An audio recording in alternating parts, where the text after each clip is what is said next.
Hello students, next हम discuss करेंगे exercise 12.2 के लिए क्वेश्चन नंबर 2। क्या कह रहा है? A person has set up a sinking fund so that he can accumulate 1 lakh rupees in 10 years, है ना, फॉर हिज चिल्ड्रंस और मतलब higher education. How much amount should he deposit in every 6 month if the interest is 5% annual compound semi annual. अब एक चीज अब ध्यान देना, सबसे पहले तो जो अमाउंट आपको गिवन है ना, वो ये है। अब जब भी आपके पास डिपॉजिशन जो है 6 मंथ के लिए होता है और ये सेमी एनुअली होता है, तो जो इंटरेस्ट रेट होता है वो क्या हो जाता है? हाफ हो जाता है। जो इंटरेस्ट रेट होता है वो क्या हो जाता है? हाफ हो जाता है। यानी इस कंडीशन में आपका जो आई बनेगा वो 5/200 बनेगा। समझ रहे हो क्या कहना चाह रहा हूं मैं? क्लियर है? अब आप इसको अगर डिवाइड देते हो तो देखो, ये 5 है, 5 4 जा 20, 40 यानी 1/40 हो गया ये वैल्यू। ठीक है, अगर मैं 4 से 1 को डिवाइड देता हूं, अगर मैं 4 से 1 को डिवाइड देता हूं तो 0.0 लगेगा। 4 2 जा 8। ठीक है, और ये हो गया 4 5 जा 20। भाई 4 से 1 को कैसे डिवाइड देंगे? ऐसे ही देंगे अपन। तो ये आएगा 0.25 और अपॉन में एक जीरो आ गया, एक जीरो और हटेगा तो ये 0.10 और आगे बढ़ जाएगा। समझ रहे हो क्या कहना चाह रहा हूँ?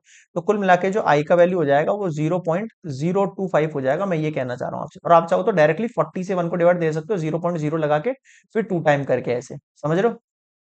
अब आर आई का वैल्यू आ गया आपको। जब आई का वैल्यू मतलब जब सेमी एनुअल है तो रेट ऑफ इंटरेस्ट तो हाफ होता है, और जो टाइम होता है वो क्या होता है? डबल हो जाता है। तो जो 10 years टाइम है ना, वो 10 से मल्टीप्लाई 2 से मल्टीप्लाई हो जाएगा, तो 20 ईयर हो जाएगा वो एन का वैल्यू। समझे क्या चेंजेस करने पड़ेंगे? सेमी एनुअल है, ऐसे ही क्वार्टरली होता है तो 4 से करते हैं, 4 से यहाँ डिवाइड करते हैं, 4 से यहाँ मल्टीप्लाई करते हैं। ये सब आप सीपीए मतलब ये अकाउंट्स में आप पढ़ चुके होंगे ये सब मेरे हिसाब से। अब जो फॉर्मूला रहेगा वो वही सेम रहेगा हमारा, 1 + i पावर में n -1 अपॉन में i bracket close.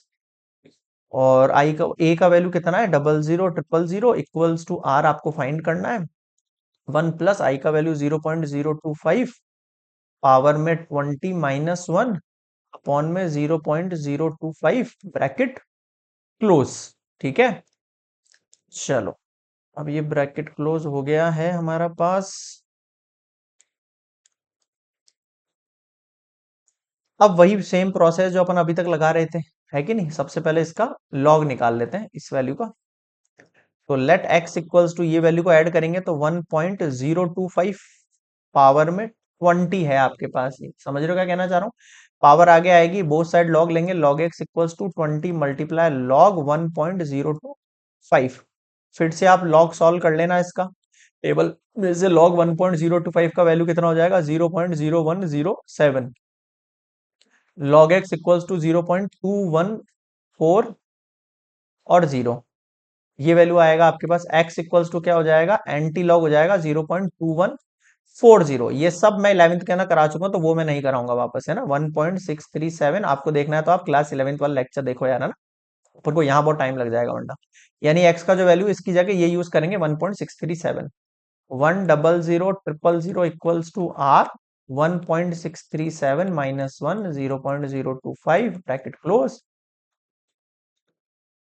Multiply cross multiply कर दें, 0.025 ऊपर चला गया, नीचे इसमें से 1 में से इसको माइनस करेंगे, 0.637 इक्वल्स टू आर। अब आप इसको सिंप्लीफाई करो, मैं कैलकुलेटर यूज कर सकता हूँ यहाँ पर, आपको नहीं करना है।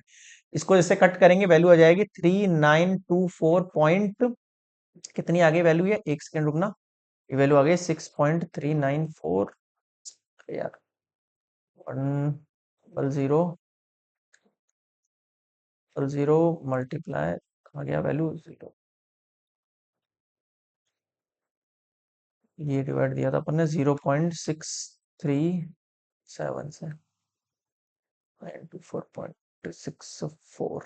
हाँ, ये लो, ये आपके पास आर का वैल्यू आ गया। यानी कि ये क्या बोल रहा था आपके? How much amount should he deposit every 6 month, ये वाला अमाउंट 3924। तो मैं लिख सकता हूं यहां पर, हैंस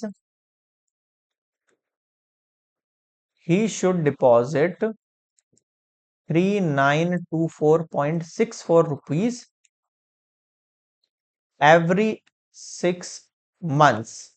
ठीक है, तो इस तरीके से अमाउंट जमा कराएगा, 10 साल के बाद इसको 1 लाख रुपीज मिल जाएंगे। So this is complete question number 2। Next मिलेंगे 3 पर।